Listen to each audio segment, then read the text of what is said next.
Hi guys, இன்றைக்கி நம்ம பார்க்க போகிற டாபிக் சாம்ஃபர். சாம்ஃபர் பண்ணுறதுக்கு முன்னாடி ஒரு சின்னதாக ஒரு பிளேட் ட்ரா பண்ணிக்கிறேன்.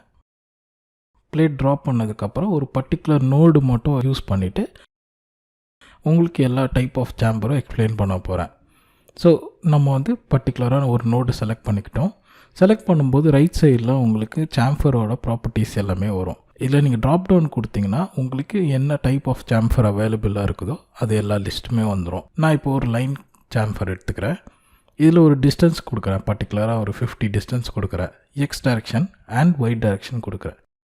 கீழே மாடிஃபை இருக்கும். மாடிஃபை கொடுத்திங்கன்னா என்ன ஆகும்னா எக்ஸ் அண்ட் ஒயில் உங்களுக்கு 50-50 மூவ் ஆகிடும். ஏதோ ஒரு வேல்யூ கொடுத்தனா இது அப்ளிகபிள் ஆகாது.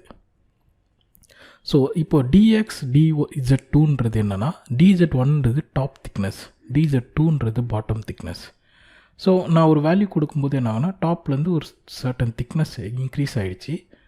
இதே நான் பாட்டம்லேயும் கொடுக்குறேன். பாசிட்டிவில் கொடுக்கும்போது பாசிட்டிவ் டைரெக்ஷன்லையும், நெகட்டிவில் கொடுக்கும்போது நெகட்டிவ் டைரெக்ஷன்லையும் மூவ் ஆகுது. ஸோ இப்படி நம்ம ஒரு டேம்பர்டு எட்ஜ் நம்ம க்ரியேட் பண்ணலாம்.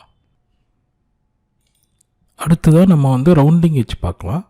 ரவுண்டிங்ஸில் கொடுக்கும்போது ரேடியஸ் அப்ளிகபிள் ஆகும். ஸோ நான் ஒரு ரேடியஸ் கொடுத்து மாடிஃபை கொடுத்தேன்னா என்ன ஆகும்னா உங்களுக்கு ஒரு ரேடியல் எட்ஜாக க்ரியேட் ஆகுது.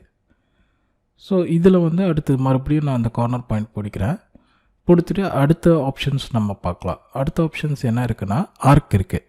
ஸோ நான் மாடிஃபை கொடுக்கும்போது ஒரு ஆர்க் க்ரியேட் ஆகுது. நெகட்டிவ் கொடுத்தோன்னா நெகட்டிவ் சைடில் ஆர்க் ஜென்ரேட் ஆகும்.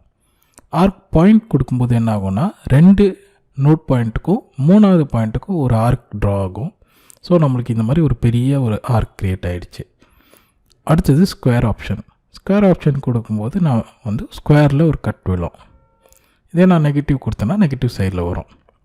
ஸ்கொயர் பேரலில் நான் இப்போது டிஃப்ரெண்ட் ஆப்ஷன்ஸ் உங்களுக்கு ட்ரை பண்ணி காட்டுறேன். ஸோ நான் வேல்யூஸ் எல்லாமே நெகட்டிவில் பாசிட்டிவ்ஸில் என்னென்ன வேல்யூஸ் கொடுத்தனோ அதுக்கேற்ற மாதிரி அப்ளிகபிள் சேஞ்சஸ் நடக்கும். சரி, நாம் இப்போது டிஃப்ரெண்ட்டாக நெகட்டிவ் வேல்யூஸ் கொடுத்தோன்னா நெகட்டிவ் சைடில் உங்களுக்கு ஸ்கொயர் ஜென்ரேட் ஆகுது.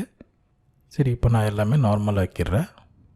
இப்போ அடுத்ததாக லைன் அண்ட் ஆர்க் பார்த்திங்கன்னா உங்களுக்கு லைனும் ஜென்ரேட் ஆகும், ஆர்க்கும் ஜென்ரேட் ஆகும்.